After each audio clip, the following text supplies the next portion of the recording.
Hi guys, my name is Tanmayi Sayani. I am a student leader here at the East Coast for Design Your Career, and I'm going to be a sophomore this upcoming school year at Montgomery High School.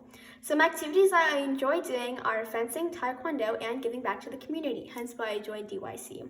Today I'm going to be teaching you guys how to make foam masks due to COVID-19. I'd like to start off this video by telling you guys how important it is that you wear a mask during these tough times. Masks act as a physical barrier between you and others, protecting you from bacterial particles spreading.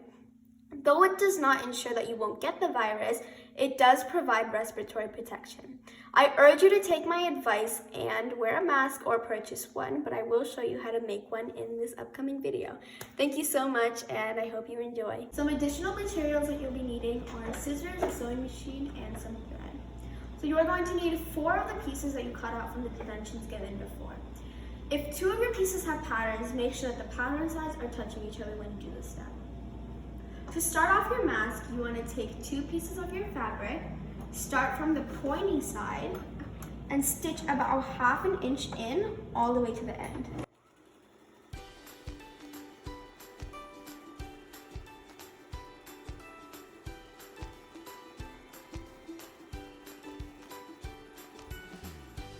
Now that you've stitched from the pointy side along the curved side, the next thing you're going to do is open up and put the stitched side facing down.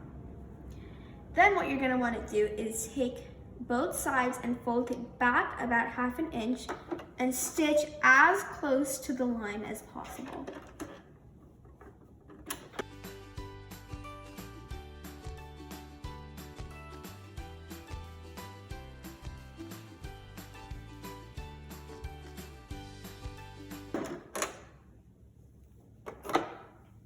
Like that. And now you don't want to worry about any of these loose threads because you can cut off any of that at the end. It'll be much easier. And now you're going to want to do the same thing on this side. Fold it over so that this flap is facing up. Fold about 1/2 inch in. And sew as close to the line as possible.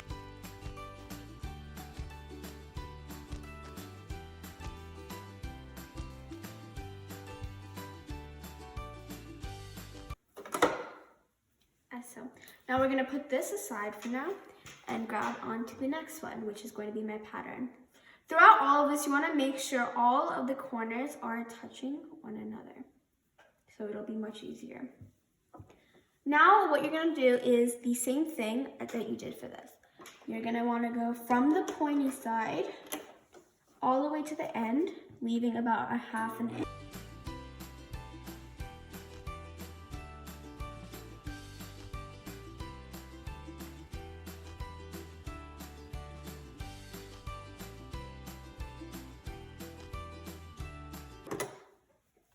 Now the difference between that side and this side of the mask is that we are going to be attaching the ties to this side. I didn't show it in this tutorial video, but to make the ties that you attach to the masks, all you need to do is take a piece of fabric 3 by 13, fold it into 4ths, and sew along the open side. So now all you do is place the ties about 1/2 inch down from the top of the mask and stitch.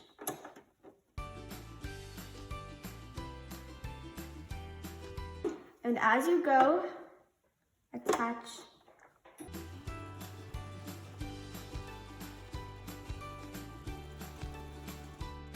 Now what's important to remember whenever you tie these is that all of the ties should be facing the inside of the mask. This is really important and it gets difficult to remember. Now what you're going to do is fold it over as we did for the other mask. And once again, stitch as closely to this line as possible.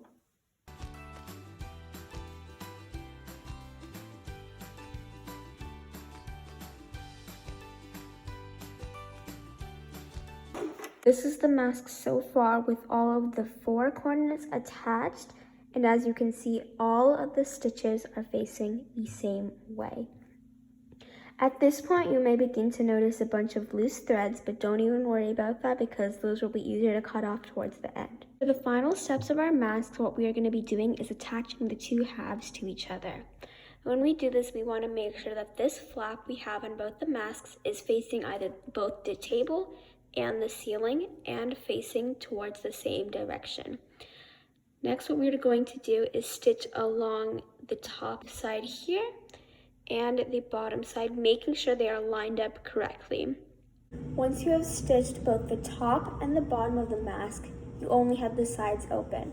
So what you're going to want to do is turn your mask inside out, bringing the ties to the correct side, straighten out your mask.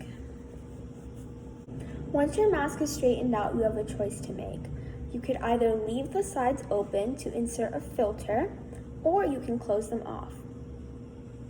To close them off, all you have to do is stitch along both sides, making sure that the mask is already flipped correct side out.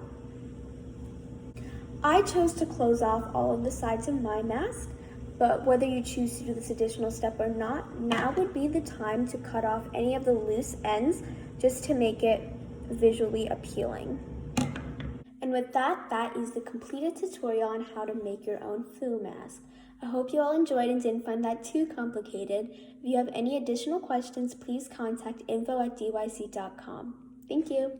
Thank you for watching. For details, visit www.designyourcareers.org or send an email to info@designyourcareers.org. Subscribe to our channel, Design Your Careers, and hit the bell icon so you'll never miss a video.